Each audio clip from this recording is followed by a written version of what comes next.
So we have a couple of people that need to make presentations early to the chief because they have to shoot out. So the plan is we'll let them make their presentations, we'll do dinner, and then we'll continue with the program.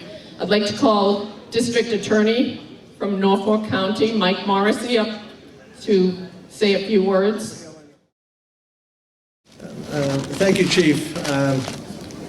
I've been a DA for a number of years and worked with a number of chiefs, but my office is here in Canton, and we've had a long, great relationship with the town and Chief Berkowitz. And I know that I like the fact that I've had very few call-outs, and hopefully, Helena, that will continue, that we don't get together too often.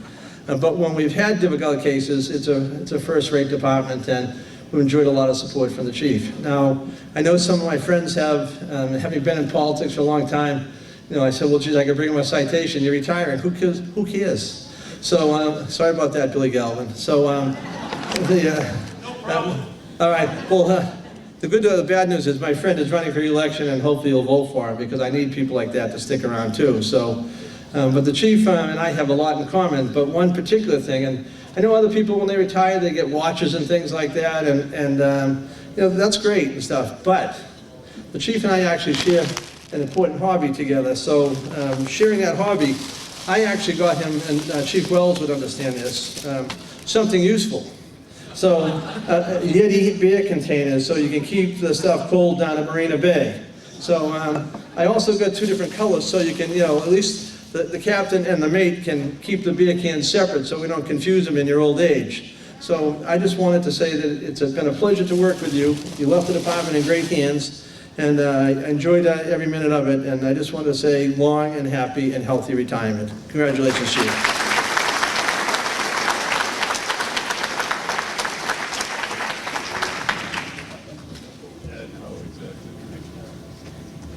Thanks, Mike, and say hi to Jugi. I hate missing his party. Captain Dugan from Quincy is retiring tonight as well. If this was a free meal, he would have been here. Next we have up from the Canton Association of Business and Industries, Mr. Josh Cohen. Josh.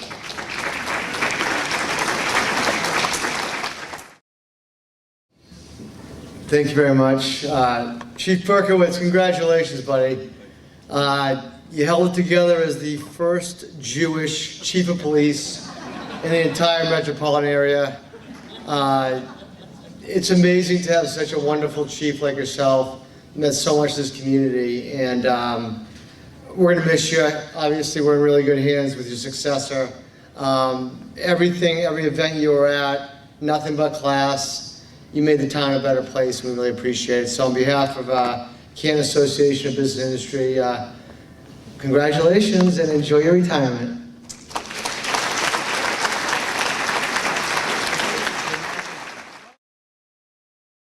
Well, it is great to join you down here in Norfolk County. I come from Middlesex County. I'm the High Sheriff of Middlesex County, and I bring greetings from your Sheriff Pat McDermott, who is right now in Washington at an all-Sheriff's Authority meeting, which is a pretty big deal, so he couldn't be here. He wanted me to send his regrets and his deep respect and abiding respect for Ken Berkowitz. Let me just say that I came down today because I love this man, right? I got to know him. I had heard a great deal about him over the years. I kept hearing Berkowitz, Berkowitz, Berkowitz. Then when I met him, I was a little disappointed, I gotta be honest with you, He wasn't quite what I expected. He was a little bit smaller, he didn't have as much hair, he wasn't as pretty, but I traveled to Israel with Ken. So I asked the chief if I should roast, and she said yes. So I am going to tell you a little story about Ken, because, by the way, I will say this about Ken. You don't mess with Ken, as you all know, right? Because I'm the guy that was eagerly looking forward to give him a shot every time I got the chance. And before I finished my own laughter at my own joke, he gave me a 1-2 back before I could even think of it. You know that humor that he's got? So I do this I tread on this very lightly, but I'm going to do it tonight. So I knew Kenny, and I knew of his legend, and we were now traveling to Israel together. And it was a really wonderful, warm, beautiful trip, very spiritual, and it was really wonderful to be and to get to know Kenny.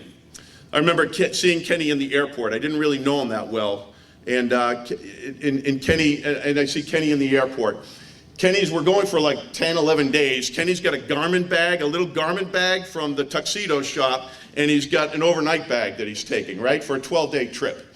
I'm like, how is this possible? Everyone else got these huge things. I think he just didn't want to pay the baggage fee through the airline, right? I'm like, how can he possibly travel for 11? Look, you're smiling at me right now, Kenny. I know you're going to get me back. So I don't know how he was going to do this. I was perplexed by this. And he kept wandering around the airport. He just looked like he didn't know where he was going. I was kind of worried about him. I felt like I should go and take him by the hand and bring him to the check-in. And as he walked around, I remember seeing, I was at the far end of the line, and Kenny was up early in the line. And Kenny was up there, and he had his little garment bag, and he had his overnight bag. Do you remember this moment, Kenny? I don't know if I tease you. And I think they were saying that his overnight bag was too big to carry on, which it was. It was like not a small overnight bag. It was a medium overnight bag. And I could see him up there, and I'm at a distance, but I can see him with the clerk at the counter arguing back and forth, and he's showing the bag, and I could see this all from a distance. He's showing the bag, and then they got that little box, you know, with a metal box that you put the bag in to see if it fits. And I swear to God, as God is my witness, Kenny puts the bag in there, and it doesn't fit in there. And Kenny is leaning over, and he's shoving that bag into that box. I don't know, I swear, my image has it, he was actually putting his foot down to jam it in the damn box as he argued with these people. I don't even know what happened, but that was my first real introduction to Ken Berkowitz. But I got to travel throughout Israel with Ken Berkowitz. And I got to see an amazing man, an amazing leader, the very guy that I'd heard so much about. His spirituality, his warmth, his humor, his generosity, his kind spirit was so evident in everything we did. And I became a big Ken Berkowitz fan. He has been one of my very favorite chiefs to connect with, just to say hi to spend time and laugh with, and to then learn from. Because he is one of those chiefs that is at such a high level that these are the people you need to go to learn from. He is one of those guys that every other chief in this Commonwealth, not just in Norfolk County or even Middlesex County, everyone knows Ken Berkowitz, everyone goes to Ken Berkowitz, everyone loves and respects Ken Berkowitz.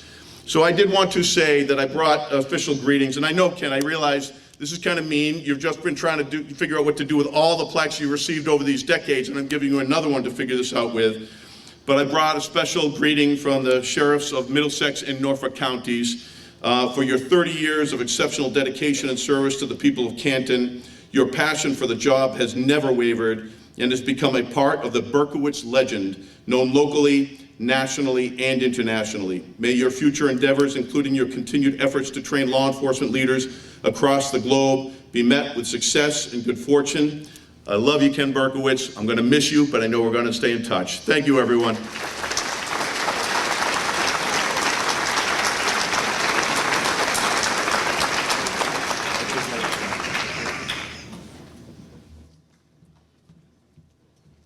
Okay, so the sheriff opened it up. I have a funny text between me and Tommy Kelleher. Everybody loves Kenny Berkowitz and his sense of humor, but many of us in this room have been on the other end of that. And Kenny Berkowitz was on the phone one day a couple of years ago, and Tommy and I have adjoining offices, and I get a text from Tommy, WTF is going on over there? I have no idea, but my blood pressure is racing and my anxiety is high. I think he's fighting with a credit card company. Okay, I'm biting my nails. Honestly, I can feel the butterflies in my stomach and my heart. So I think we all probably have a Kenny Berkowitz story that is not as jovial when he is showed the other side that is just as wonderful, but you don't walk on Kenny Berkowitz. Okay, everybody, we'll start the more formal part of the program now because I know it's Thursday night. You've all worked a long week, and everybody would like to get home at an early hour.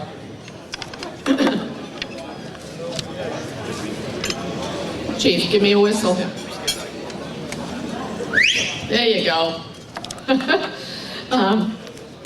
So, good evening, everyone, and thank you for being here tonight. I'm actually stunned at the number of people in this room, given the fact that it has been a mere 2 weeks since Chief Berkowitz acquiesced and allowed us to plan this party, in the height of summer vacation, no less. I think his plan was for us to put it out there and not get much of a response so that we would have to nix the idea altogether. That obviously backfired on him. The only thing that made him cave into having the party was our insistence that this bash was not really for him.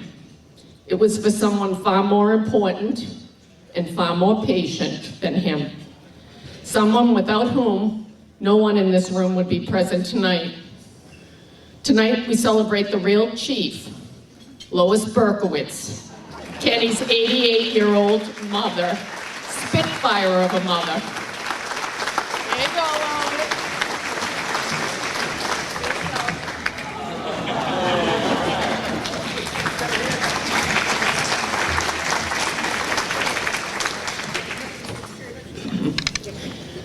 We love you, Lois.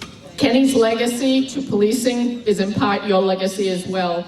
You raised an amazing man full of conviction, character, compassion, concern, courage, and so many other wonderful traits. You should be so proud of your son for the mark he has left on this profession.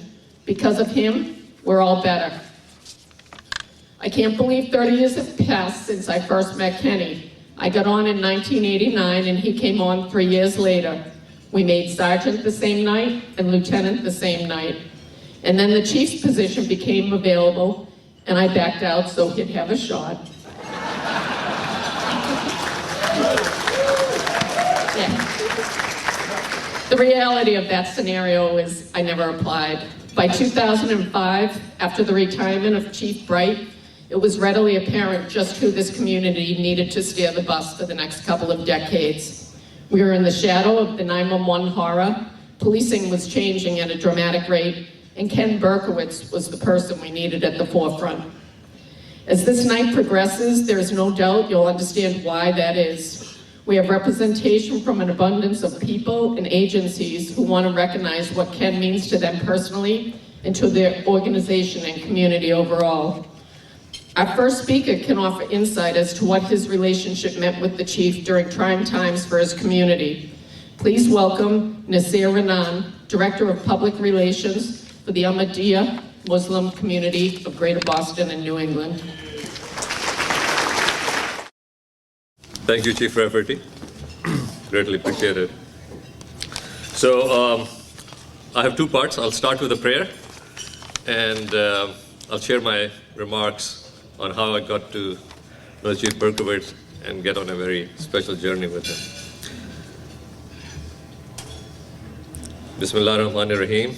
I begin in the name of God, of Abraham, Ishmael, and Isaac, the God of Moses, Jesus, and Muhammad. Peace and blessings be on all of them. The God who is most gracious, ever merciful. Assalamu alaikum. May the peace and blessing of God Almighty be upon you all. I'm honored and humbled to stand before you today as a member of Ahmadiyya Muslim community, Muslims who believe in the Messiah. We join together in prayer before our Creator. All praise belongs to God, Lord of all the worlds, the gracious, the merciful, Master of the day of judgment. Thee alone do we worship, and Thee alone do we implore for help. Guide us on the right path, the path of those on whom Thou hast bestowed Thy blessings, those who have not incurred Thy displeasure, and those who have not gone astray. Our Lord, do not punish us if we forget or fall into error. Our Lord, burden us not with what we have not the strength to bear, and efface our sins, and grant us forgiveness and have mercy on us, and surely Thou art our Master. Ladies and gentlemen, you are the citizens, the representatives, the service members of this great community, of this great state, and you've been entrusted with authority and power on their behalf. It is your responsibility to your fellow man and to God that you always keep this in mind and fight for what is right and what is just. I pray that God grants us guidance and strength from Himself so that you fulfill the duties and obligations that have been placed upon your shoulders, and so that you may be able to justly discharge the trust placed upon you. Amen. That's the first part. Now the second part, how I got to know Chief Berkowitz. As I mentioned, I belong to Ahmadiyya Muslim community. It was after 9/11 when some terrorists attempted to hijack our faith, and we wanted to change the narrative. So our community decided to do some outreach. One of those activities was to do iftar dinners, which is the breaking of the fast during the Islamic holy month of Ramadan. So my president and I went to Canton police, asked for the chief, not knowing, nervous, I will admit, how he will react. How they reacted, at some point, I think chief will tell you. But what we saw from our end is a very welcoming chief. So when I think about Chief Berkowitz, I think somebody who is open, who's welcoming, who's always listening, but more importantly, who's there to create bridges. And he used his authority in a very smart way to build those bridges to create and maintain peace in the community. Our community has a mosque at the intersection or border of Sharon and Canton on Fort Nasir Ahmad Road near Cobb's Corner. So we've been able to establish great relationships with the chief, with the Sharon police, but he was always there to guide us and teach us. At the same time, he was also very good at listening, I noticed. So we invited, I remember the first iftar dinner we did at the Sharon Community Center. Chief came, his wife, Ken, and son, Ben, who was, I think, 8th or 9th grade at that time, and enjoyed the dinner. Lieutenant Rafferty at the time, now Chief, Lieutenant Keller, they joined us, and that has blossomed into a great relationships. We have held blood drives called Muslims for Life blood drives, where Chief introduced her to our contacts in the State House. So State Representative Galvin has been a great friend, and we're thankful to you for all the support you have given to us. Similar to former State Rep Kafka, State Senator Paul Feeney, as well as Rep Phillips now. So whether it is at the town level or the city level or the state level, the chief was there. Then something else happened. In 2013, we had the Boston Marathon tragedy. And again, the initial reaction was to go back and be in our comfort zone. But it was our confidence because of that relationship. We said, we are not going to stay quiet. We will go out and do a blood drive at the City Hall. It was thanks to Chief's connection. We were able to hold a Boston City Hall blood drive, and we've been holding it ever since 2014, same with the State House. This is where we met City Councilor Ayanna Presley, Congresswoman today. We met Bill Evans, former commissioner. Mayor Marty Watts today is serving the country as the Secretary of Labor. So you can see what one relationship, what one step, one decision to trust somebody and give somebody a chance made a difference. And we have been able to establish this connection. And I see what he has done is awesome, and he's also left big shoes to fill. Another smart thing he has done is succession planning.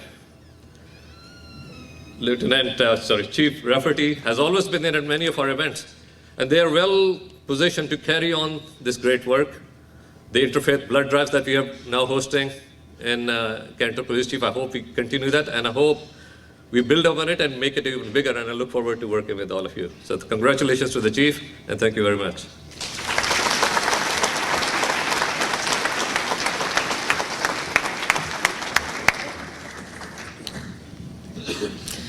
Our next speaker has been with Chief Berkowitz since the very beginning of his journey. For most in the room, he needs no introduction. Please welcome our Select Board Chair, John Conley.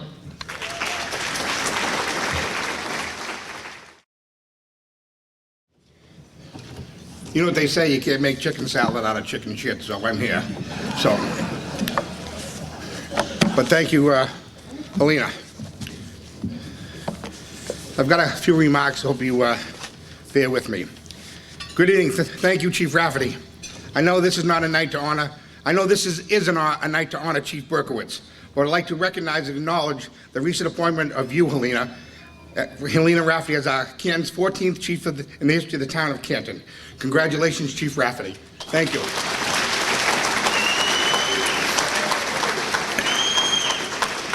And I'd also like to thank Chief Rafferty and Brian Higgins, where's Brian, for putting this all together. Thank you. Because when Helena first called me and said, I'd like to have a party and a retirement, and a thank you for Chief Berkowitz, I said, we can't do that. It can't be done. Because there are no more phone booths around. And get better, I hope.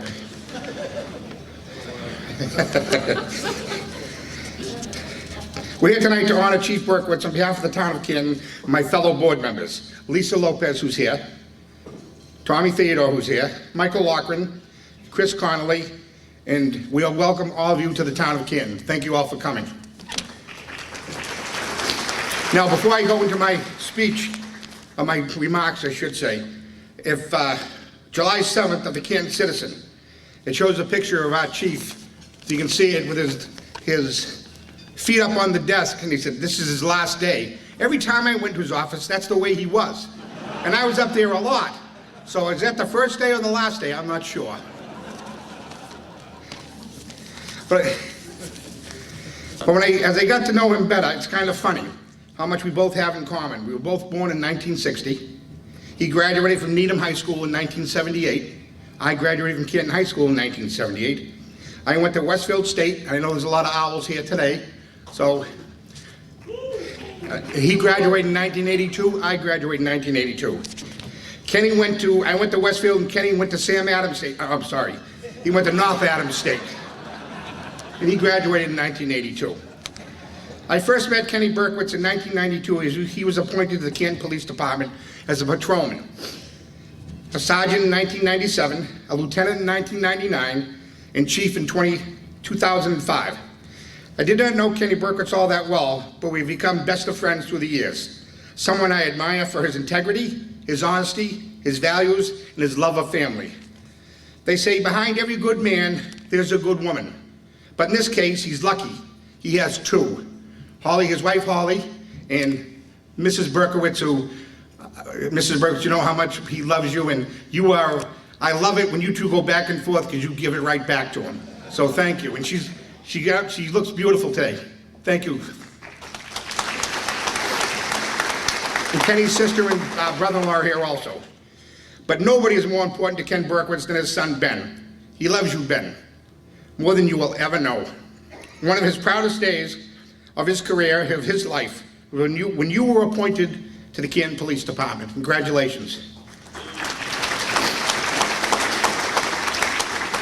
I'd like to share with you a couple of stories when Ken first became chief in 2005. He became before the board and had an idea. He wanted to change the colors of the cruisers to black and white. He gave his spiel about why it's black and white, protect and serve, and mentioned Adam 12. I know I grew up with Adam 12. That was on TV from 1968 to 1975.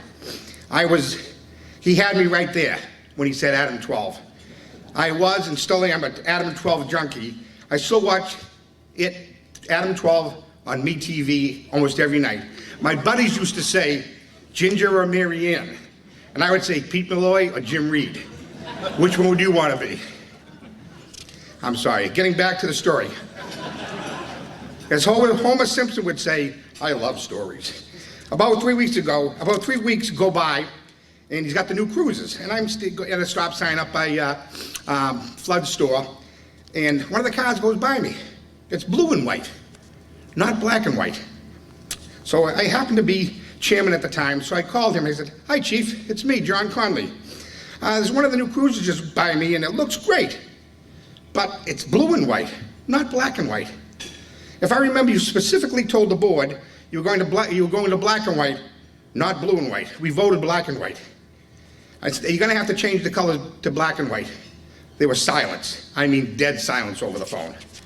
Then he said to me, are you messing with me? But he really said something a lot stronger. I said, you bet I'm messing with you. From that day on, we've become very close. I want to get into the type of person and leader Kenny Berkowitz is. He's fair, honest, and compassionate. compassionate. And I want to just share a story that came to mind when I was driving here. It was January 6th of 2003. And we had just buried one of Canton's most beloved officers, Earl Newhouse. We buried Earl, and that afternoon, that night, I got home and went to work and came home, went to a meeting. And my wife then at the time came home and got a call from my family and said that my brother had died at 49. He dropped dead. And Helena, I don't know if you remember this, Helena and Kenny tracked me down because they couldn't find me. And they tapped me on the shoulder and said, we need to talk to you. And they told me my brother had died, and they offered to drive me to my house, to Boston City Hospital, and the compassion they showed that night, I will never forget. If you remember that, they were both lieutenants at the time. So I will never forget that, but thank you. And Ken's work ethic is unmatched. Whether it's at the Pappas Rehabilitation Hospital, spending countless hours with the children. He took them on ski trips. In the video, we see, he went to, how many ski trips did he go on? Hundreds, not hundreds, but dozens. The kids from the Pappas Rehabilitation Hospital. Visiting them frequently, or chilling with the chief. You remember chilling with the chief? He went out and bought ice cream at Costco or BJ's and had a cooler and drove through the neighborhoods and put it on Facebook or one of those books. And he would go through the neighborhoods and the kids would get comfortable with the police. Or the Rainbow Cafe. I spent many at lunch there with the Rainbow Cafe. It's run at the Galvin Middle School, and it's run by kids that are a little bit special needs children.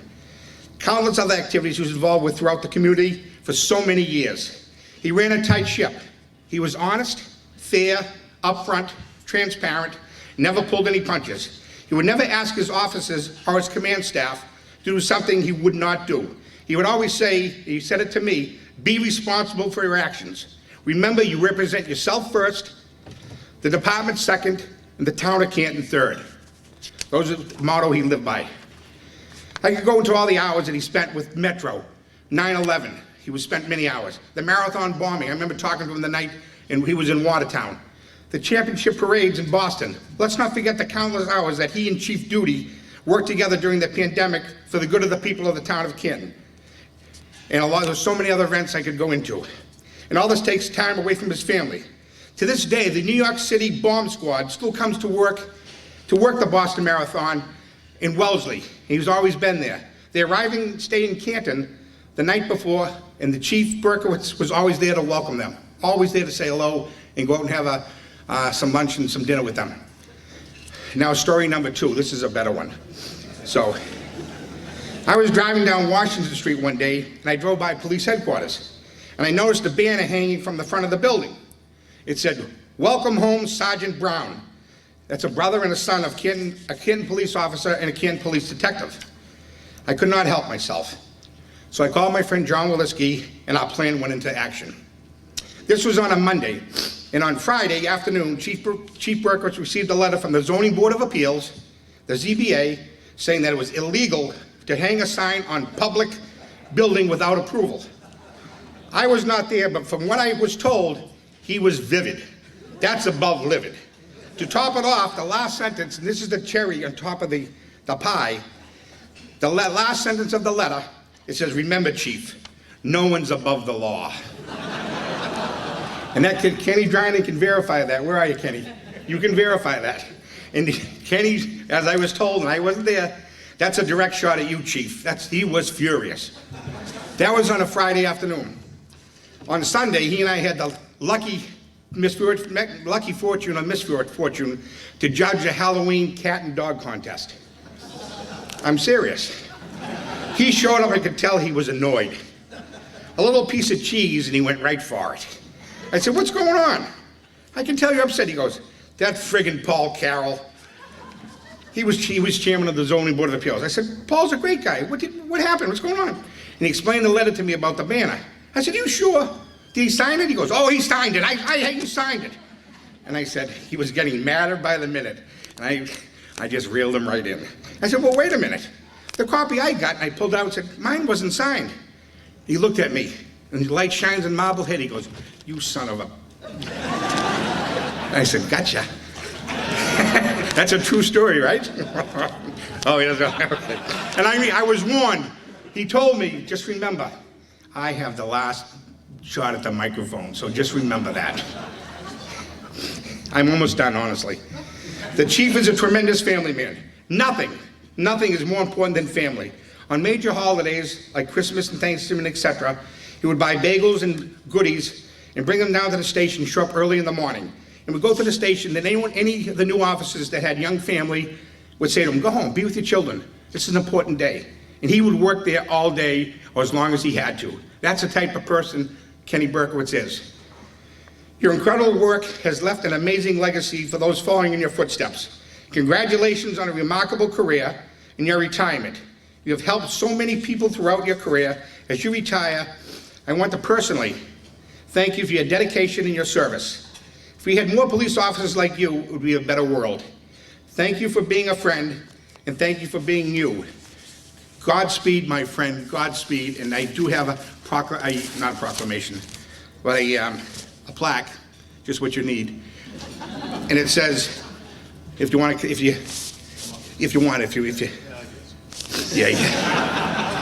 It has the seal of the town. It says Kenneth N. Berkowitz, Patrolman, October 1992 through April of 1997.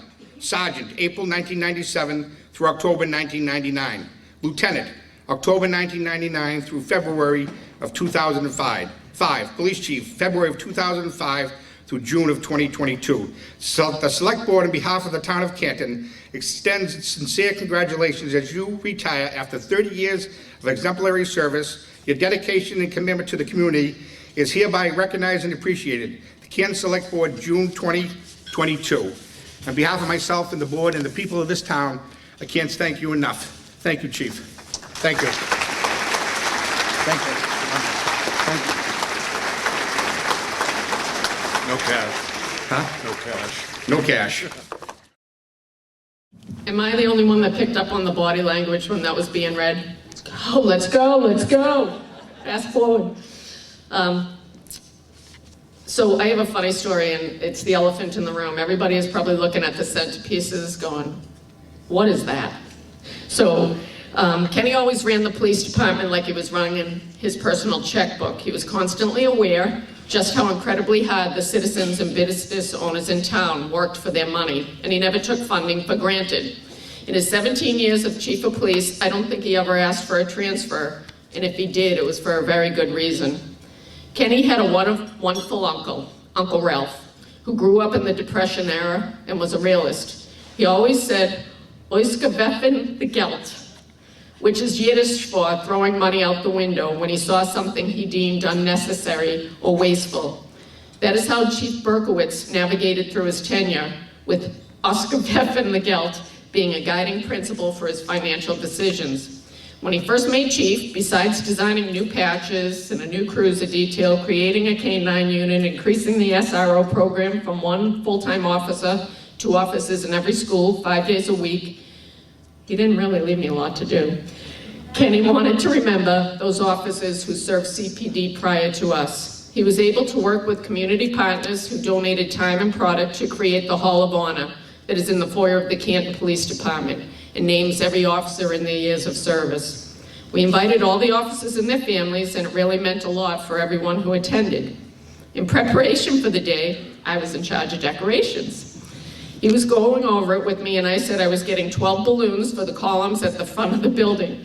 I was putting 6 on each column. The chief turned to me and said, "Oysterfeffen the Geld, get 6 and put 3 on each column. That's all you need." So in planning this last-minute celebration, you will be happy to know that I was able to borrow the candle things from the Blue Hills Country Club. I went last week, but it was still only 50% on the July 4th, and so I went back last night, and all these were 70% off, Chief. And it's nothing extravagant in honor of Uncle Ralph. Oh. So our next speaker is William Galvin, our state representative. How do I follow all that? John Conley, whew. You were excellent. Of course, John and the chief are two of a kind. They have to always watch your back. In a good way. In a good way, yes, in a good way. But it's a pleasure to be here this evening with all of you to honor Ken. And so much is said about Ken so far tonight, and I agree with all of it. I mean, he's a very intelligent, respectful, great communicator, and he was a great chief. And when he said he was going to retire, I put a picture on Facebook congratulating him on his retirement. That picture got more likes and comments than any post I ever put on in my 32 years in the State House. But it wasn't because of me they liked it, and I hate to tell you this, Chief, it wasn't because of you. Because the picture, if anyone remembers it, was on Facebook, was a police car with the chief and his son, Ben. And it's because Ben was in the picture is why he got so many likes. Sorry, Chief. And I was listening to the comments, and I was listening to John, and he said, behind every great man is a great woman. And he said, you had two great women behind you, and you did. But you had one more.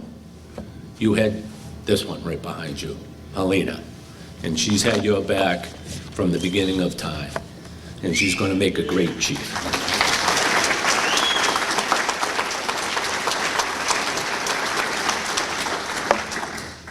I don't have any embarrassing stories, so you're lucky. But why don't you come up here and I'll give you the citation, and then, I don't know, am I the last speaker? You might be done. Oh, no, we're all done then, yes. Because you get the last word. Yeah, that's right. Remember, I'm nice, okay? No, you This is from the Commonwealth of Mass, the House of Representatives. Be it hereby known to all that the Massachusetts House of Representatives offers its sincerest congratulations to Chief Kenneth Berkowitz and recognition of your well-deserved retirement after 30 years of dedicated service to the citizens of Canton as a member of the Canton Police Department and 17 years of devoted service to the members of the department as Chief of Police. The entire membership extends its very best wishes and hope for future good fortune and continued success in all endeavors. Given this, the 14th day of July, 2022, signed by Speaker of the House, Ronald Mariano, and offered by your state representative. So congratulations.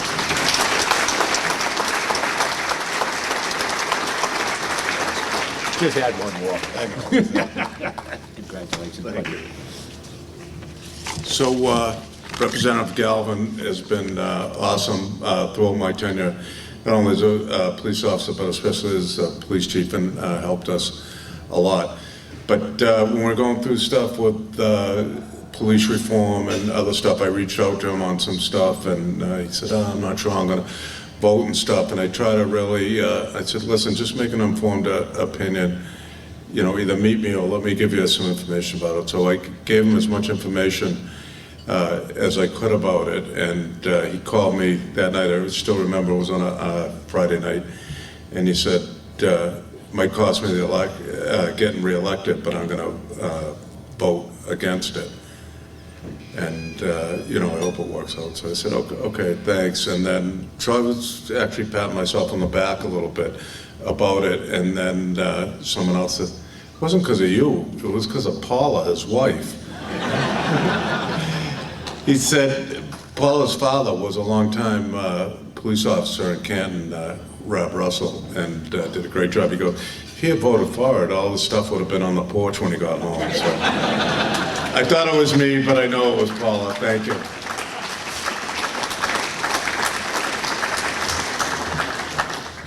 Our next speaker is the other part of the Chief's brew. It's our Canton Fire Chief, and these two got together and they were brewing home brew just to take off the stress of their job. Charlie Duty, come on up.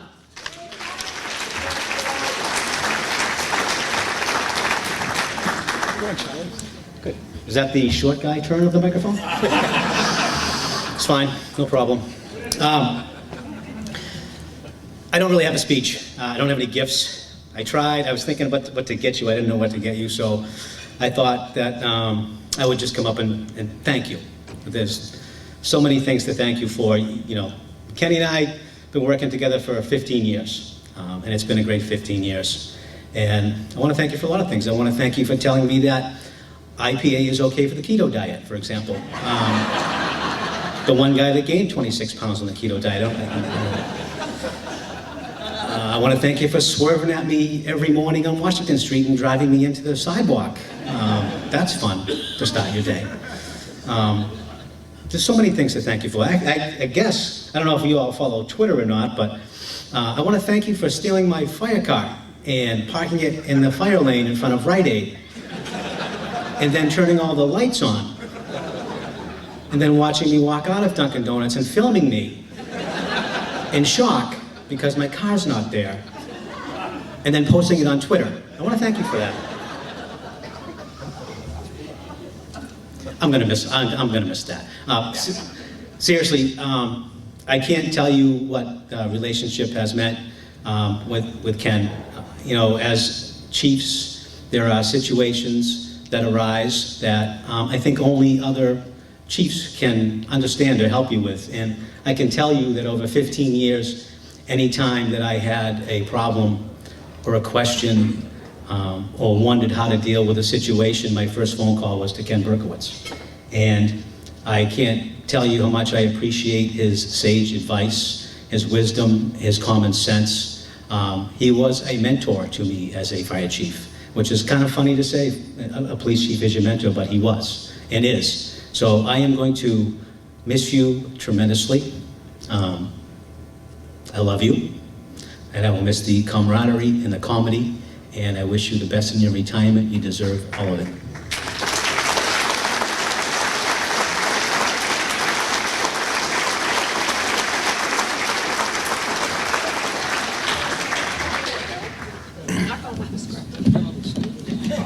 Gotta adjust some mic back up. That's all I got to say.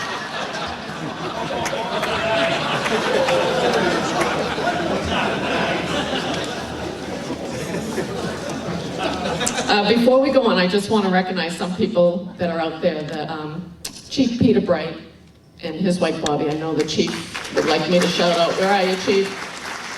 And we have County Commissioner Dick Stady is here, and community partners from the Bank of Canton and Meditech at the back, and so many others.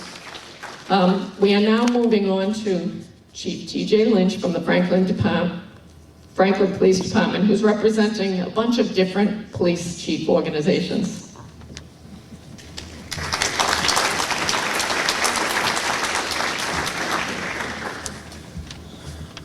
All right, so when I came here tonight, I did not realize that I'd be representing the Norfolk County Chiefs, the Massachusetts Police Chiefs Association, and Metrolec, until Chief Rafferty told me that I was representing those three.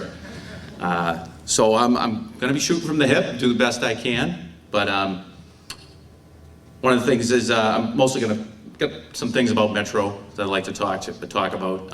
I've known Kenny now for about 25 years, which is as long as Metro's been in business, due to the fact that when I joined, he was already there, and that was at a time when we had more hair, darker color, at least I did, and our waists were definitely a little bit thinner at that time. But we ran the RRT together, and I can remember around 2005 having those conversations where, you know, if Kenny, I think he'd admit it, he was a bit apprehensive about taking the chief's job when it came around in 05. It meant leaving Metro. He wouldn't be able to be an operator anymore. You know, it's a little scary. I just did it 6 years ago, and I can admit it's a change. But one thing I can say is I think there are people all throughout Massachusetts in this profession, different organizations like Metro, the Mass Chiefs. I mean, beyond Canton, you know, his leadership and everything went well beyond that. You know, Kenny took over as president and did it for 5 years at a time when there was a lot going on. We were going into Boston on a regular basis to support BPD with their missions for all the championship series and the parades that occurred after. And then there was a lot of attempts by many organizations at that time, including the ACLU, who were trying to basically destroy Metro in any way, shape, form that they could. And you know, he tirelessly led the agency as president through that, and you know, and it's now a much stronger and better organization than it ever was. I would say for myself, and I know many people have already said it, you know, you were the first person that when I remember becoming chief, shortly thereafter had some things end up happening, and I would, you know, you were the first call that I made. You know, always had an answer or point you in the right direction. Usually with the, you know, a little, always humor, you know, involved, even, you know, which is great when you're basically dealing with something that was really tough. But, you know, on behalf of the entire law enforcement community in Massachusetts, all the organizations that you were part of, thank you for your leadership, thank you for your mentorship, thank you for everything that you did. The other two organizations will have to tell me what they got you, because they never brought it over or anything like that. But for the Mass Chiefs, they did get you a nice watch. I don't know what you're going to do with it. Even when you were chief, you probably only used it twice a week. You know, now you're not going to be working at all, so I don't know. But on behalf of all the members, we wish you a long and happy retirement, and hope that you know, you'll stay involved, which I'm sure you will.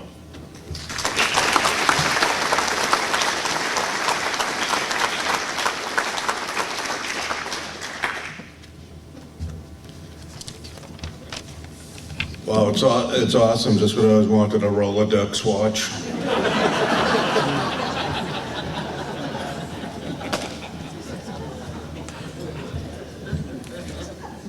So when it comes to shoes, hats, and baseball caps, and watches, Kenny Berkowitz is, I guess, like the Imelda Marcos of shoes. Oyster and the Gelt doesn't count there. Those are his favorite things, shoes, hats, and watches. Our next speaker is also another federal agent. It is actually doesn't own a boat, but he's on Miles's boat all the time. Tommy Baker, Secret Service retired assistant special agent in charge. Come on up and say what you gotta say. So I just got told tonight I'm speaking because the supervisor who's actually working tonight is working, unlike Canton PD.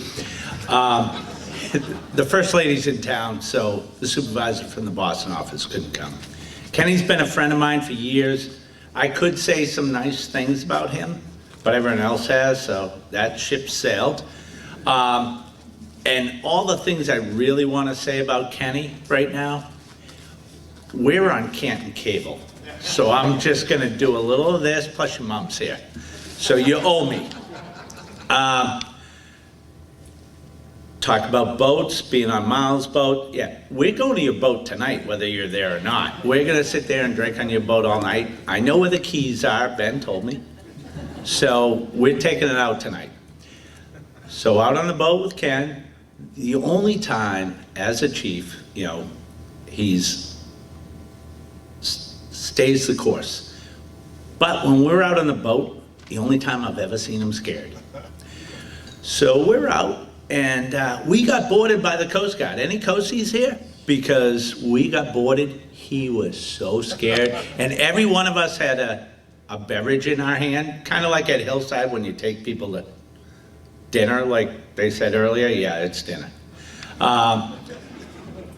We're all with beverages on the boat, and he is completely scared because it's never happened before. This is one of my friends calling me here to mess with me while I'm talking, which always happens because I wasn't supposed to talk tonight. So we're out on the boat. Coast Guard comes, and the first question they ask, and it's all cops, and it's, are there any firearms on the boat? We all got beers in our hand, and we go, absolutely. So Kenny gets a little nervous, and the Coast Guard was phenomenal, and they just said, we won't touch ours if you don't touch yours. So it was good. And then we go back, and it's a little later, a little dark, and I didn't realize, none of us realized, Kenny has a night vision problem. We're going back at night, going back to Quincy, and he apparently he couldn't see the Boston gas tanks coming up. So somebody said gas tanks, dead ahead. He freaks out, slams on the brakes. We almost fall overboard. And then he gets mad at us. But honestly, Kenny's been an absolute friend to the federal government. I know everyone said it earlier. I was in New York, DC, and coming back to Boston couldn't have been better because of the law enforcement community here. And there is no better local chief of police in the entire state of Massachusetts, and I'll go and say New England, that is better at bringing people together than Kenny, and networking, and making sure that when something bad happens, you're not looking through a Rolodex and trying to find someone. You have him on your cell phone. He has personal relationships that I know Helena is going to continue and has continued. I'm a retired guy. I don't care anymore. So I can say really bad things about him now, which I will later. But he's been a great friend, a great person. Ben, he's so proud of you. It's great to see you on the job. It's awesome. One person, I'm going to take something out of his speech, who's coming, asked me one word I could say about Kenny, and all I said was trust. Most important thing to me is trust. I trust you, Ken. You're the best. Let me give you that.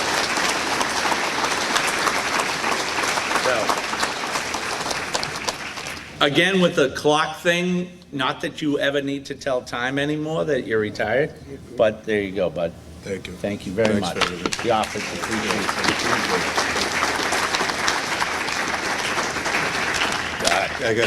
I gotta sit there. Oh, wait a second. I meant to say, Kenny, this is going to take too long if you talk after everyone speaks. Could you please sit down? I just want to set the record straight. I wasn't drinking on the boat. Everybody else was. I take them all out for the whole night. They're all screaming in my ear, and I'm trying to be responsible and stuff. I'm trying to explain to the Coast Guard who they are and stuff. And it was, and then, so it's coming back at night. I barely am used to the boat. I'm definitely not used to driving at night.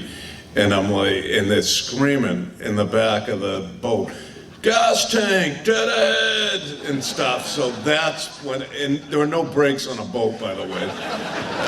But I powered it down to make sure that we're all safe, and I guess that's a big laugh for everybody. Thank you.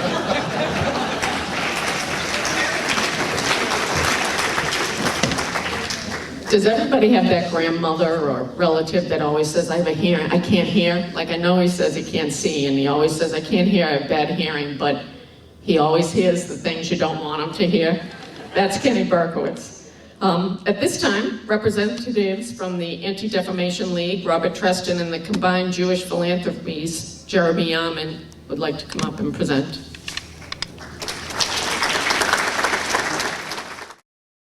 Good evening, I'm Robert Treston. I'm the director of the Anti-Defamation League. And I just want to make a couple of, I can't actually say a lot of bad things about Kenny. I've been with ADL 17 years. And many of you in the room know that we have a strong partnership, appreciation, and support for the work that all of you and your agencies do. And when I first came to ADL 17 years ago, and one of my priorities has always been expanding these partnerships, Chief Berkowitz was one of the first people that I connected with. And that led to us actually traveling together to Israel. So there's a number of people in this room who have traveled on that trip and traveled with Chief Berkowitz. The very first trip that we ever did was actually in 2008. It was a bit of an experiment at the time. And we traveled together along with others. And Chief Berkowitz became, in many ways, sort of an ambassador for bringing people together. It's sort of already been mentioned. And so one of, I think, his best contributions to the community, and I would broaden that to the state, has not just been bringing people in law enforcement together and connecting people from different agencies and different sort of areas of expertise, but in communities. And, you know, for me personally, Kenny has really been that voice. He has been an incredible connector, both in times of crisis, but also when everything is going well. And I think all of you know that maintaining those relationships and those partnerships when things are good, that actually is your insurance when things don't go well. And so he has been, when I was talking to him earlier, he was actually saying thank you to me. And so my message today is really thank you to Chief Berkowitz, because he has connected so many people, not just in the Jewish community, but in communities all across the Commonwealth. And for me, he's always been sort of a bit of a mentor, even though I'm not on your job. But he's been the person who's always called me and said, this is good, you're doing a good job. And there have been times when I've been sort of a little bit off track, or ADL has been a little bit off track, or people I'm connected with. He's been the person who called me, whispered in my ear, and said things that not anybody else would actually say to me. And so I have a deep appreciation for him, for that honesty and the trust that's already been mentioned. I have a bag of kind of ADL swag here, but in the bag is a custom Chelsea clock, and it depicts the Zakim Bridge on it. So the Zakim Bridge is named after Lenny Zakim. Lenny Zakim is one of my predecessors. Many of you know he was a longtime ADL director. The bridge was named after Lenny because he built bridges amongst communities. That's Lenny Zakim's legacy. And so we want you to have the clock, Chief, that has the image of the Zakim Bridge as a reminder and an appreciation for all of the bridges across various communities. And I include law enforcement and law enforcement in that bridge building as a reminder for all of the good that you have done during your tenure. So thank you very much, with deep appreciation. Well, he wants me to present it, but the clock is wrapped up, so I can't. It's ticking. Yeah. Yeah, it is not ticking. It is not ticking.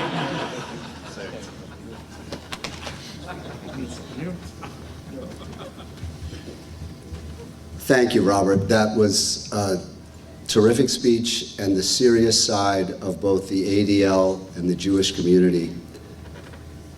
My speech is not. My name is Jeremy Yeaman, Vice President, Director of Security and Operations at Combined Jewish Philanthropies.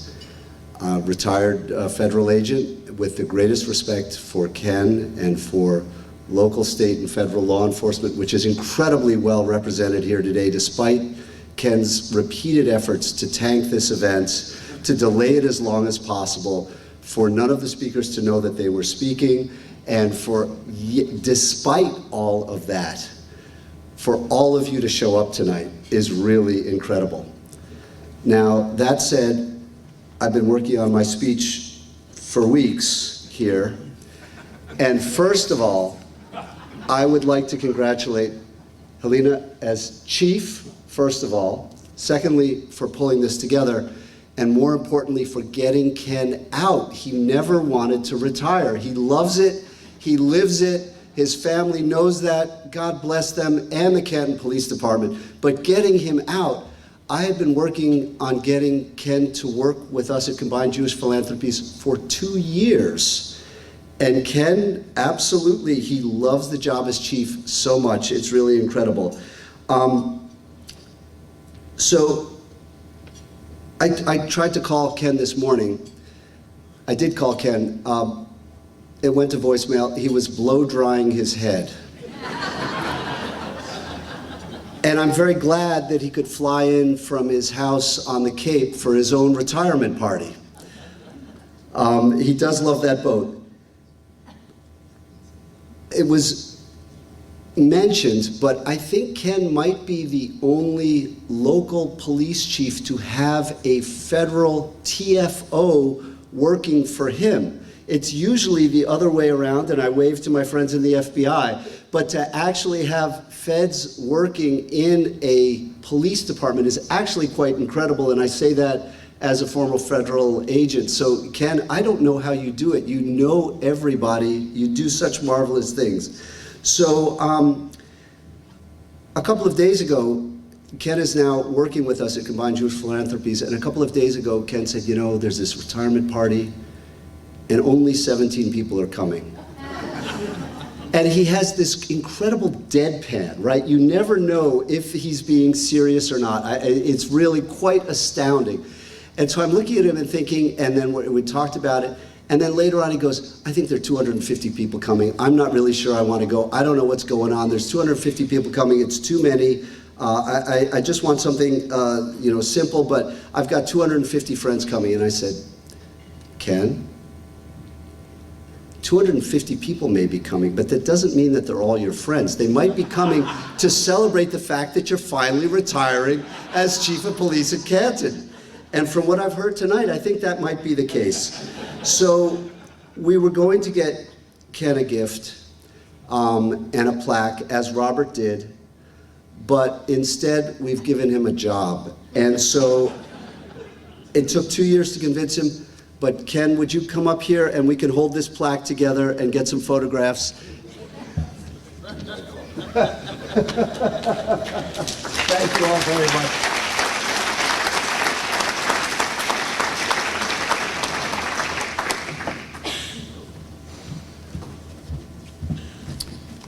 So for those of you that aren't familiar with what Metro is, it is a law enforcement consortium of 43 cities and towns that share resources and personnel when the world falls apart, or in your community something big happens. And in April of 2013, that occurred. I think we can all remember where we were during the Marathon bombing. It's like John F. Kennedy when he was shot.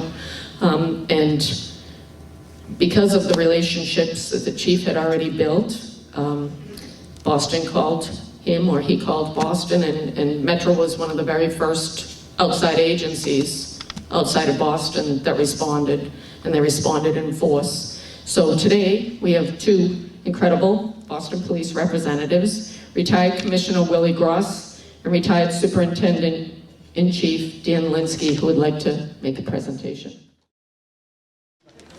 I guess I'll go first because Willie used to work for me. Yeah. Not anymore. No, go No, ahead. that's because I'm in the dreaded private sector, which is how Cara's got it wrong. It's not so dreaded, I'll be honest with you. Ken, welcome aboard. Yes. My name is Dan Linsky, and I'm a recovering cop. I've been in recovery for 8 years. I actually have dinner with my wife and children. I have conversations with them as opposed to interrogations, and I start to think normally that no one is trying to kill me every time I'm at a restaurant. I can actually sit with my back to the door, for those of you who understand that. I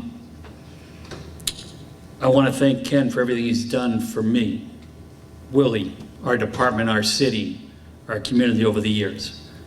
I'm going to speak for myself, but first I'm going to speak for the room, because not everyone in here has the opportunity to speak about Ken Berkowitz. By the way, I didn't know you had a boat. I enjoy boating. I've never been invited. And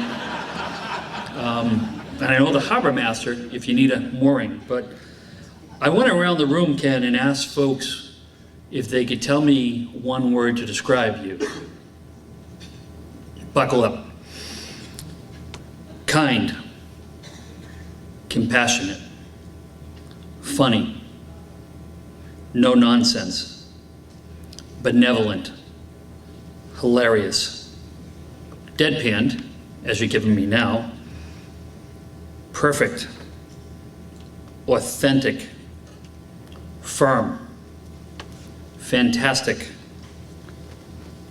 multiple checks after this one, a friend, gentleman, honest, loyal, trust, driven, generous. I allowed this, it's 2 words with a hyphen, team player. Bald. Short. The Telly Savalas of Canton. Pissa with 2 P's. Outstanding, fair, sensitive, talented, my guy, devoted. That's to the town, the department, family, and friends. They wanted to make that clear. That wasn't a one-way devotion. Grant writer. Obviously, you know your financial team is in the house tonight, right? Hard to read, poker face, funny, I'm with Ken. Knucklehead, intense, loyal, easygoing. On Canton Public TV, we can't say this in public. Awesome, unique, confident, lovable. I don't know what this means. Streetwalker. Class act, caring, dynamic, schmoozer, character, reliable, truth. You know what you get. Can't read my writing. The Columbo of Canton. Gregarious, loyal, and cheap. I think Helena hit that. So I was a real cop. I actually did real police work, and then I became a boss, state police, and anyone who could come and help us. We wanted it all. And they were always there for us. And quite frankly, we owe all of you in this room from Metrolec or other agencies a debt of gratitude. We never gave what we got. You were with us through thick and thin, during hard times, good and bad, every step of the way. And no more so than that week in April. And we get hit hard. We get hit really hard. And we had to stand up and dust ourselves off. And quite frankly, it was comforting to have Ken, his team, and others around us. And I'll just go through some quotes that I remember during the course of that week. Are you okay? What do you need? How can we help? How's your girl? How's your guy? Those comments were from someone who was a leader of his department, a leader of our region, who helped us stand up to terror and helped us rebuild in the most emotional, intense time of my entire career, our entire city's career. And he was there that day because he had been there prior. This wasn't something that evolved that hour, that afternoon. It was something that he helped build and plan with the Lex system, with mutual support, with working together, with reaching out and making our profession better every time he could. If there was a training he thought we needed, he did it. If it was a training he thought we shouldn't have, he said, let's get rid of that and do something we need to have. He was always a voice of reason. He was always, from the Boston police chief, to be able to step outside my role and to have someone outside give me guidance and counsel. He was there. And more importantly, he was a friend and he was a family member. And as much as he asked about, are you okay? What are you doing? When other events occurred, in good times and in bad, it was, what's your son's up to? My Ben's going to this school. I'm hoping he's going to be a cop. Irish Cultural Center and the Jewish chief at the Irish Cultural Center in Canton, talking about our kids' schools. There was always a conversation not only about work, but about you and your family, because he had the emotional intelligence and the support to care about people. That's why this room is filled, and unfortunately, we only had 2 weeks to do it because we'd have another room with 400 more people in it if we had the opportunity to do it. I thank him for everything he did for my city. I thank you for everything you did for my cops. I thank you for everything you did for my community. I thank you for everything you did for me. I apologize to your family for all we took from you to have you help the city of Boston in many times of need. and I look forward to you in your next chapter, going forward, enjoying yourself, relaxing, and seeing what's out there. But thank you for improving the profession prior to 2020. You were working to make sure we were better and learning and getting different ideas, different opinions, and different ways to police our community long before the community was burning and there was a crisis across America. You were working to make sure we were the best. Thank you. Yeah.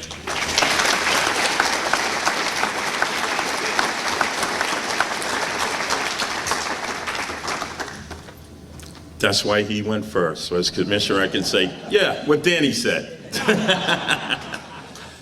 No, thank you, Chief. Excellent words. And thank you all for being here, showing our brother love. And I believe in the brotherhood.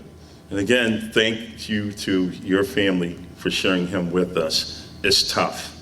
It's tough. You miss a lot of things.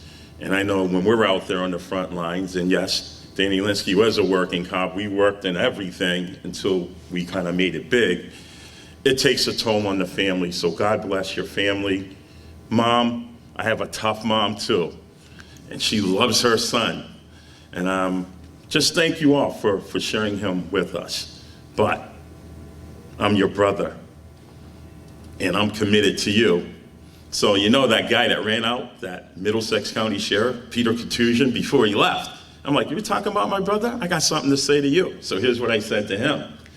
I says, well, big, tall, slim guy with hair. People like myself and Ken Moore, look at us. Built right, can protect. I said, but mainly, people like us for three reasons, especially the ladies. Don't worry, Mom, it's clean. We always give you a good meal, a good dessert, and then we fall asleep. But unlike you, Contusion, you'll have the meal, dessert, you won't go to sleep. You'll be in the mirror fixing your hair. So bam, protected my brother. But on a serious note, you know, as I was climbing the ladder, it's good to know that you have people of the same ilk that really do care about the Commonwealth, the respective towns, the cities, and our great country. That's pretty refreshing because it's pretty easy to sit aside and let someone else do the work. But then there are those, especially our state, local, and federal partners in this room. We always had to step up to the plate. But let me remove the word had. We willingly did so. We ran towards danger. And I'm going to tell you, it was great because my brother's a little older than me, to look to him for guidance, wisdom, and his perfect examples that he left in brotherhood to make sure that we were all committed, safe, and prepared for whatever came our way. And Chief Linsky was right. When those two cowards killed innocent people, when those two cowards attacked our officers in Watertown, the culmination of all that was preparedness because we got those bastards in 101 hours. One's not here, one's in jail. So thank you for a brother like you, making sure you're a part of that team that's committed. That's on a serious note.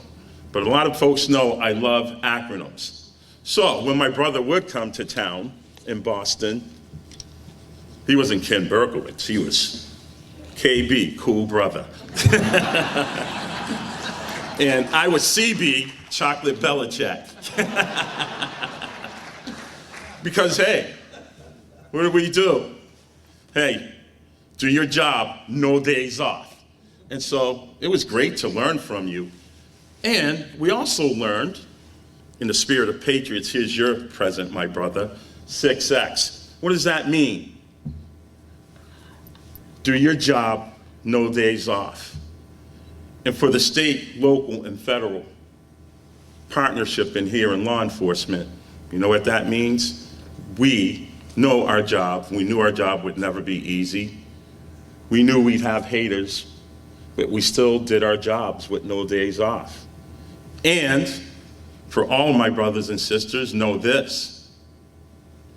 If our jobs were easy, then the Monday morning quarterbacks would do it. But they don't run towards danger. They're not on the field. They're not protecting the team. They're not protecting the citizens. We are. And it's great to have a brother that's Kenny Belichick. And lastly, I love how my brother mentioned God. That was a great speech. And according to Ancestry.com, I'm 2% Jewish. So thank you, Robert Treston and my brother, because I went on that Israel trip where I learned a little part of a prayer that I'm going to leave with you. Baruch atah Adonai. Blessed are you, Lord God, King of the universe. God has truly blessed us today by allowing for all of you to be here to recognize this great man. God is really great because all of us that have spoken today have educated you about what it really means to be God's children. If you saw those pictures, you've heard everyone speak. He's definitely about community. No matter what you look like, where you come from, he's there for you. Another acronym, CB, Caring Brother. He is there. And that's what God's good grace. And that means he had a mama that raised him right. And ma'am, I know you're proud of your son. He is truly one of God's children. So I know I can confidently say this in my brother's word. God bless you all. God bless Canton, the Commonwealth, and the United States of America. Come get your patch. Kenny Belichick.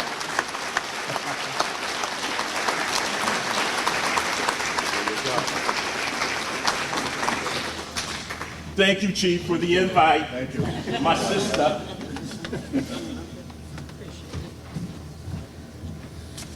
So I listened and I listened and I listened to Chief Linsky's all the adjectives, and patient was not one adjective that anybody used to describe you. Yeah, perfect. That was Mom. Far from perfect. Yes. So moving on. Right now, also in April of 2013, not only did Metro work with the Boston Police Department, they worked closely with the Federal Bureau of Investigation in solving and finding the culprits in the bombing. So tonight we have the special agent in charge of the Boston office, Joe Bonavolanta. I hope I said that right because I'm very Irish and that's very Italian. And resident agent in charge, Kate Kelly, here to make a presentation.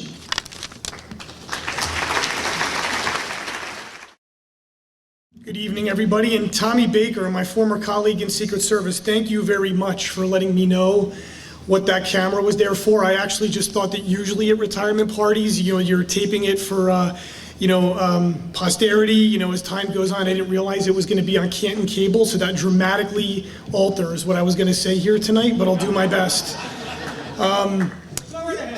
Yeah, so I will say this, I'm not going to echo many of the things, and I'm sure you're all going to be thankful for that at this time, what other people said, but I came up here to Boston during my first tour up here in 2013, and everybody I talked to said the one person you have to go to and develop a relationship with is Kenny Berkowitz, and that was very true, but it really was when I returned back up here as the special agent in charge, when I really, beyond the friendship that had already been struck with Kenny, what I really saw the power of his ability, like you've heard, to bring people together, to network. And you've heard certain examples, but from my perspective, in the world that we live in the FBI, especially the FBI Boston Division, which, as Kenny knows, is one of the largest field offices in the country for the FBI. We cover 4 states in New England, and there is always something going on. And from our perspective with Kenny's partnership, especially in light of the current threat environment that we're in, and unfortunately it's an incredibly serious one right now when you look at under the counterterrorism realm, how the threats have elevated not only in the international terrorism realm, but over the last several years, the domestic terrorism realm. And you look at what we do through our Joint Terrorism Task Force in the FBI, and Kenny has been one of the most integral members of the JTTF. He's a member of our executive board, and that carries a tremendous amount of weight. We cannot do what we do without the JTTF and the 70 federal, state, and local partners that we work with day to day, and Kenny's a preeminent member of that. And just to give you an example, and when I talked about that threat landscape that we're in right now, it's an ever-evolving one, and it's an incredibly serious one today. And one of the things that we do more and more of every single day is community outreach. And Kenny is the one person above all else. If we need to get 200 to 300 community leaders in a room to go over some incredibly important things, such as protecting houses of worship, active shooter training, or any other kinds of threat debriefings, Kenny's the one that we go to. And so for that, we are incredibly grateful.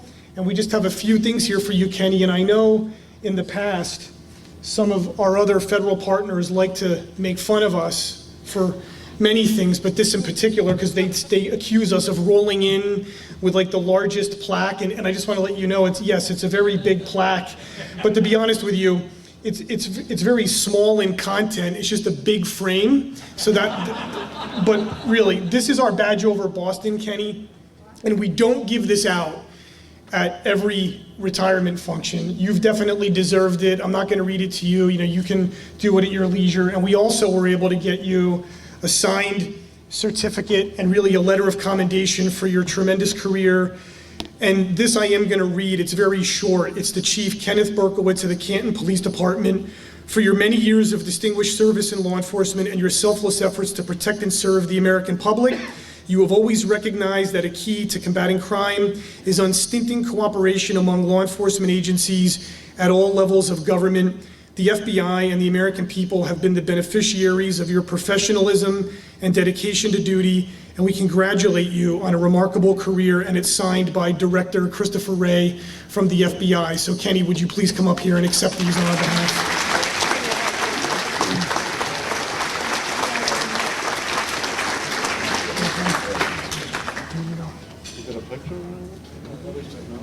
No, everyone's it's on Canton cable. Yeah.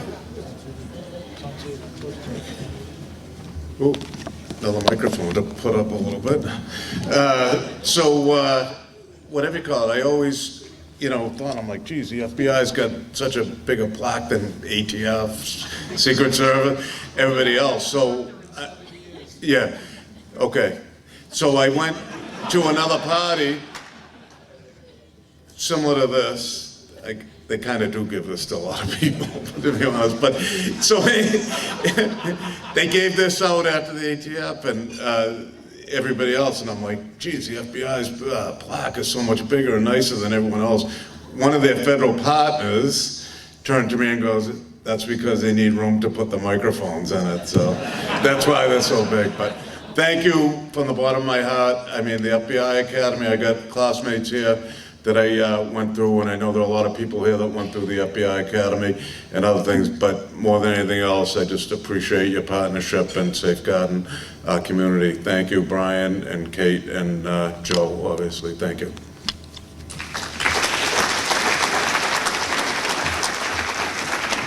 We're almost done. We're just coming to the end here, but I have three very important people. Kenny just referenced the FBI National Academy. The FBI, incredibly, brings law enforcement officers from all over the country and all over the world together 4 times a year. It's 4 different sessions, and they've been doing this for years, like decades. And incredible friendships are cultivated down in Quantico, Virginia. It's a 3-month session, and only, I believe, 1% of law enforcement officials in the world and country get to go. Canton, the select board has been wonderful in sponsoring command staff from the Canton Police Department to go. But 3 of the members of Kenny's class from all across the country have come tonight to just pay a special little tribute to him. And after them, Ben will be coming up.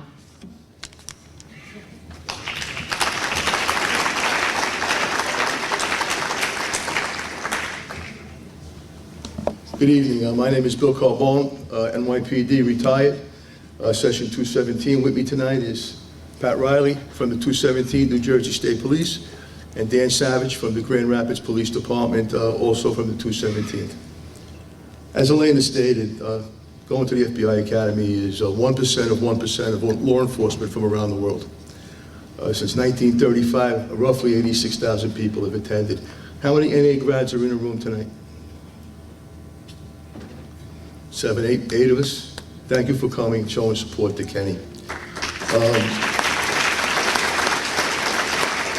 Actually, when we were down, I met Kenny the first day down in Quantico. We were in the same session, and we started laughing at day one, and we didn't stop laughing for 10 weeks. Kenny may remember calling the break for the first time when our session instructor broke down in tears, and we had to empty the room out. But that's a personal story for him, and we all laughed at it later on. But when we were down there, Kenny was very shy. We had to support him down there. And if you want to see what Kenny looked like back in 2004, just look at Ben. That's what Kenny looked like. As you can see, we both had a lot more hair, and we've lost the hair over time. Actually, we're here today because Kenny and his family mean that much to us. As we say in policing, Kenny's a cop's cop. Commissioner Linsky's gone. I heard him speak at a couple of conferences. He's an amazing guy. He said it all. And everybody else in the room has also said it all. It's a little strange for me, being from the NYPD, following the FBI, but we're going to have to make do. Whether it's, I wrote my notes coming across on the ferry today, so it's a little screwed around. Whether it's traveling 5 hours each way in a winter storm to attend a hero detective's funeral in New York City and bringing some of the members of his team down, and his son Ben in uniform to stand there in a blizzard and then drive back in another blizzard, or hosting, every year hosting the NYPD's bomb squad, the world famous bomb squad. And here tonight is another NA grad, the XO of the bomb squad, Brian Coughlin, who comes up here every year and ends mutual aid to the departments up here just to make sure that we all stay safe. Kenny and Holly has instilled a love of service in their son Ben. Ben is a graduate of the highly regarded youth leadership program. About 70 kids from around the world attend that every year. Ben, what session were you? 17. We're up to 22 now. So you can see Ben is a special person. And I know Kenny was proud when he went to the YLP, and he was even prouder when he became a cop. I got that phone call, and we both just laughed on the phone because Ben used to come down to New York City and want to be a city cop, but he changed his mind. So, on behalf of the FBI National Academy Executive Board, Section 4, and his session mates, we want to wish Kenny the best. Dan is, anything you want to say, Dan? No, I really don't. It's been said, but you know, one thing it got alluded to at the beginning was that Ken was shy. We felt sorry for him at our session because, you know, he would sit in his room and he wouldn't do anything, and we finally got him out, and we're very happy that we did. Now, and seriously, I was talking to Ben earlier. You know, the best thing about Kenny was that his inclusiveness. I don't care what outing we went on, there was always somebody new with us, a new group, just because he made sure that they felt welcomed and invited, and that's why we're here tonight. So I just wanted to say thank you, man. I'll be brief as well. You know, I heard about championship parades and all that stuff, but where was the championship parade in 2018? As a South Jersey guy, right outside Philadelphia, oh, that was the Eagles. Okay, so I wasn't sure. I just had to remind everybody.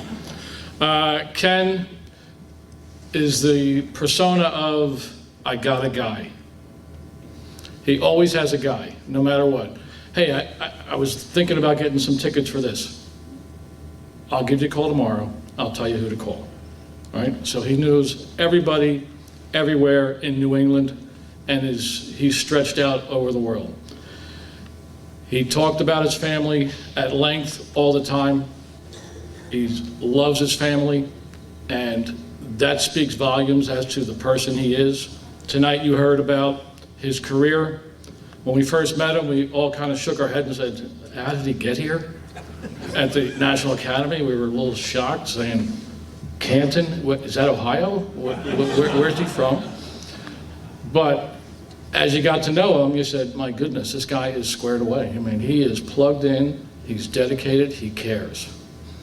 And that's all you want, and that's who he is. So God bless you, congratulations on retirement. You're gonna do well post, and with your family behind you, we're very proud of you. Thank you very much.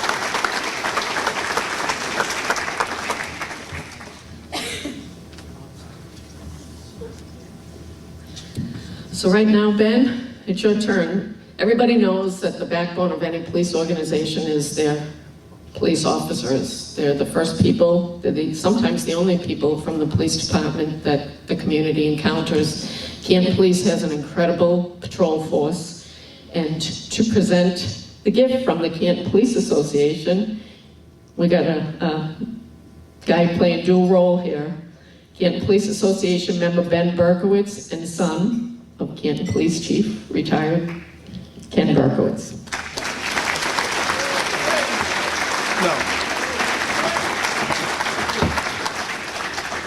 So as this on behalf of the union, James Galanis said he'll give me his stipend for that. So thank you, James, wherever you are.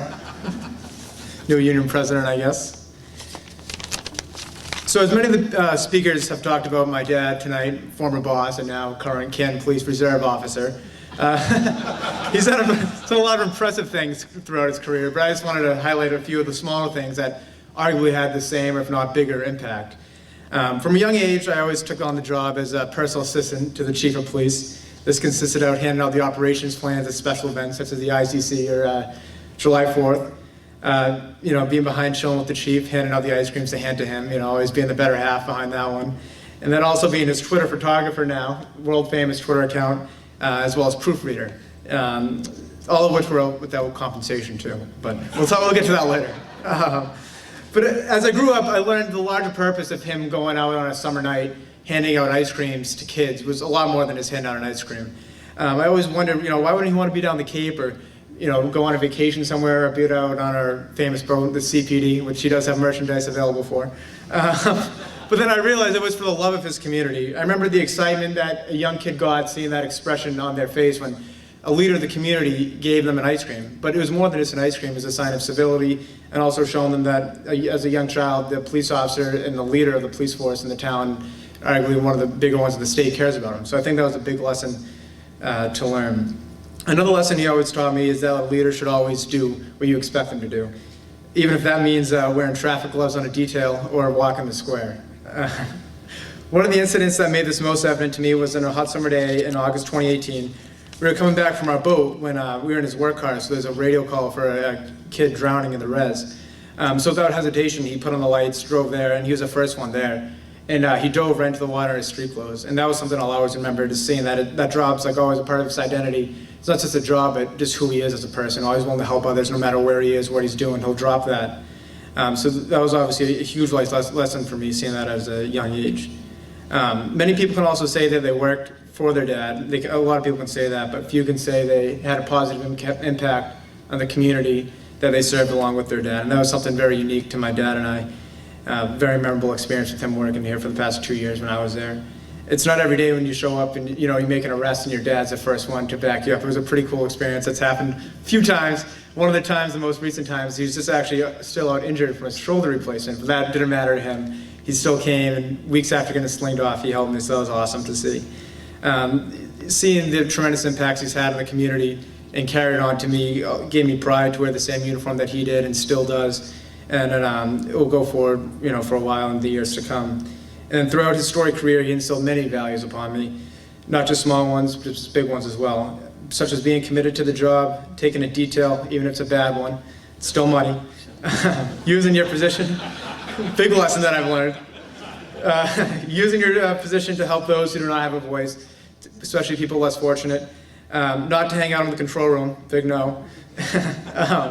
Remember why you became a police officer, to make a tangible difference every day and to really make a smile on people's faces. So on behalf of James Galanis in the Canton Police Department and the union, we have a retired badge for you.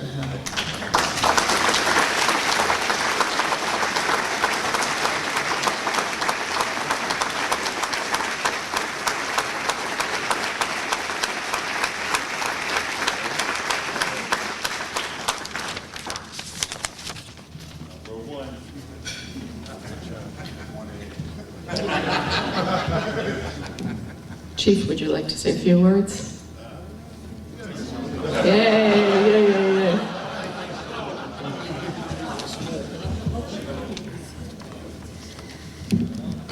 If I knew everybody liked me this much, I would have stayed. I'm really truly humbled, and I feel so blessed by everyone's presence here tonight. However, I honestly feel I shouldn't be the one that you're thanking. I should be thanking all of you. When I look out, I see so many true friends that have helped me see different perspectives, friends that have helped me see different ways of looking at things, friends that have helped me get courage when I didn't have it, and friends that told me I was wrong and that I should try to see it their way.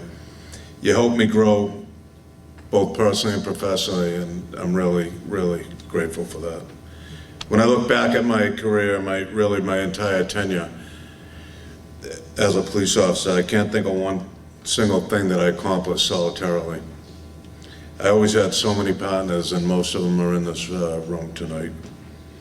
Whether it was making an arrest in my younger days with my partner Johnny Ruane, or Chief Rafferty, wherever she went. I could never keep track of her when she was on the job, so I doubt I'll be able to keep track of her. Oh, there she is, okay.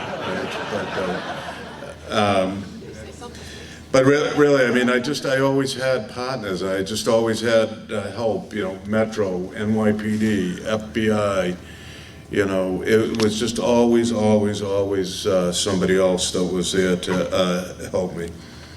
To my fellow Canton department heads, and I know a lot of you are here tonight, and the town employees, the select board members, town administrators, I worked so closely with you for all these years, and I really thank you so much. I'm certainly going to miss working with such talented and devoted and dedicated people.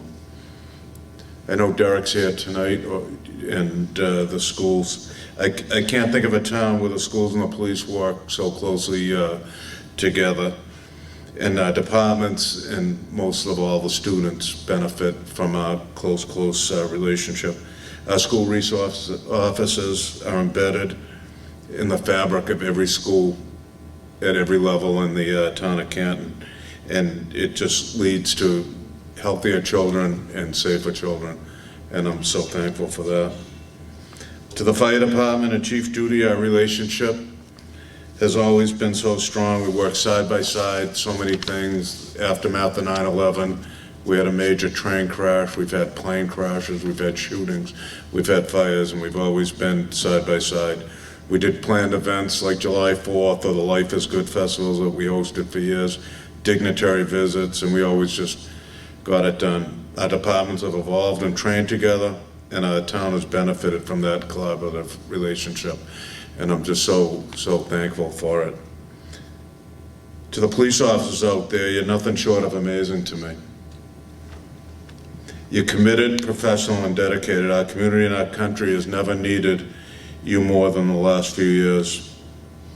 Through the pandemic, through the civil unrest, through the political uncertainty, you consistently put your own safety at risk, and you showed up at work every day. You didn't have the luxury of, or the option of staying home or working from home. You showed up and you did your job. 17 years ago, in my swearing-in speech, I told you that you didn't need stars, bars, stripes to be a leader in our department. And you proved me right, time after time after time, consistently stepping up and being a leader. To the command staff especially, I challenged every one of you not to follow me, but instead to lead, and you did exactly that. I know Patty Sherrill is up in Canada. She couldn't be here tonight, but perfect example is she's an assessor for the Mass Accreditation Committee. Tommy Kelleher, always my wingman, is here tonight. Tommy's in charge of the crisis negotiation team for Metro LAC, which we've heard about before, but it provides crisis negotiation for 48 surrounding towns. And called out all the time. Chuck Ray couldn't be here tonight. He oversees our robust school resource officer program. And Lieutenant Paul Gallagher, who's here, longtime task force officer assigned to DEA, and he's known as an expert investigator, not just in our county, but in the whole state. And I really want to thank the police officers and the command staff for not following me, but for helping me to lead. I want to take a minute to thank the union, and especially the presidents, and we joked a lot and stuff tonight, but you never once let our community's safety take a backseat to money or anything else. I came before you many times and asked you to perform duties that I knew were outside your job descriptions, and you did it without compensation or complaining. Well, without compensation. You complained a little bit. But in fact, while other towns were required to bargain and carry Narcan, you embraced it because you saw that opioids were ravaging people in our community who were suffering from addiction. Again, when it came time to add tasers to our belt, less than lethal options, you agreed, and you used them to save people from injuries in yourselves and possibly death. I'll always remember the early days of the pandemic. When you suited up, you looked like you were going to visit ET because you knew our residents still needed us. You didn't know what you were getting into, you didn't know what you were walking into, but you showed up for work and you did your job. To the residents and the people who I met during your darkest hours, I hope and pray that I was able to erase some of your pain, or at least make it a little more bearable. To people whom I met while your lives were in crisis, I hope I was always able to lend a little semblance to that chaos. To anyone I inadvertently hurt in any way, I truly apologize. I thank all of you for allowing me into your lives. I'm trying not to mention anybody specifically, but there are a couple names I have to. To John Conley, I cannot possibly describe in words the amount of times you called me on the telephone.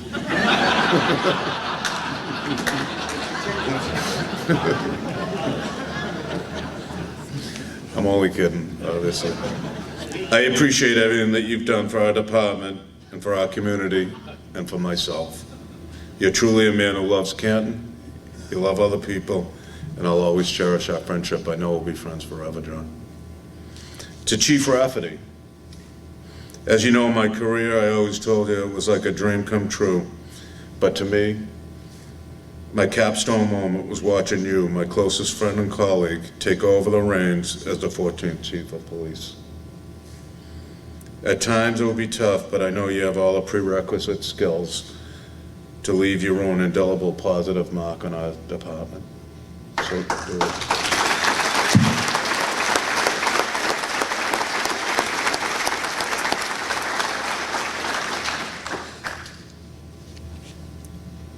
Okay, just keep me in line too.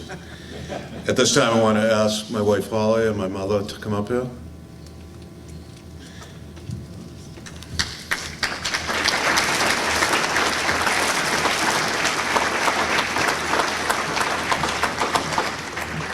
Start with Holly. Thank you so much for all your love and support.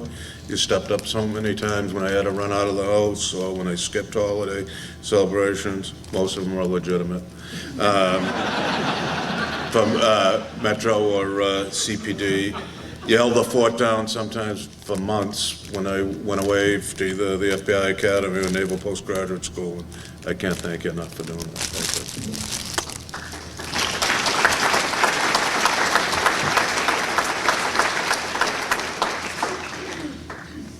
To my mother, Lois, you're on your own now, so slow down. I can't get you out of any more trouble. Amen. Okay? Yeah, so take your foot off the gas and slow down a little and keep it under 50, please. But I do want to thank you from the bottom of my heart for being the best mother in the whole world. Well, thank you for all you've done for everybody. You've made me a very proud mother.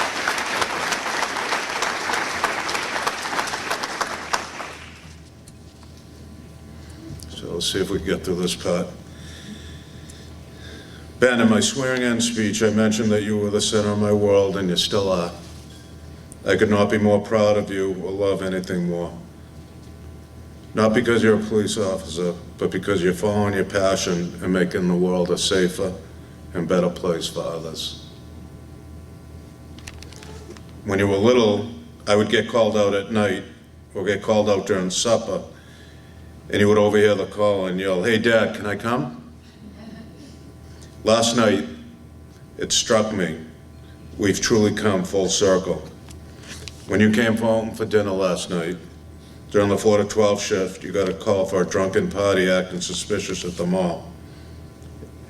As you ran out of the house without eating, I had to bite my tongue as not to yell, "Hey Ben, can I come?" The torch is yours to carry on now, son. As I've told you before, you've chosen the noblest profession there is, but also a very difficult one. The public wants us to be right 100% of the time, and we want to be right 100% of the time. But in reality, we all know that there's no way that anything could be 100%. Try your hardest and do your best. Practice empathy and give people the benefit of the doubt. Good police officers are able to discern what a person needs most, and in most cases, it's something other than being arrested. Build a bridge and be an ambassador for our department and our profession anytime and every time you get the chance. But also come home at the end of every shift and please, please be safe.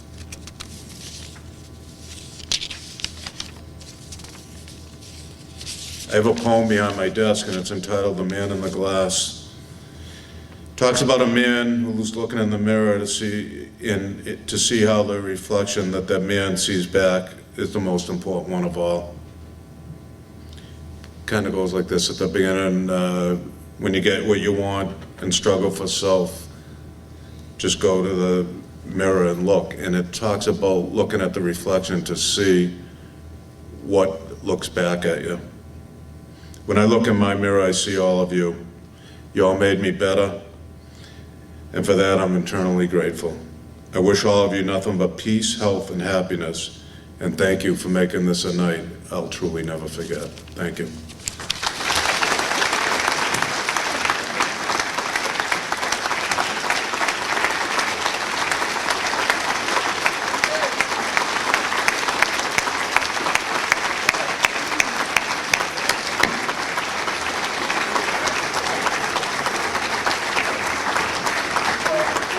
Great speech, Chief. Now I'm going to head back to that office. Trauma 24, which is the hazmat team, is right in there right now, and I'm going to take over and clean it up. That's it for tonight, guys. If you want to have a drink, there's more cheese and crackers. Thank you so much for coming out.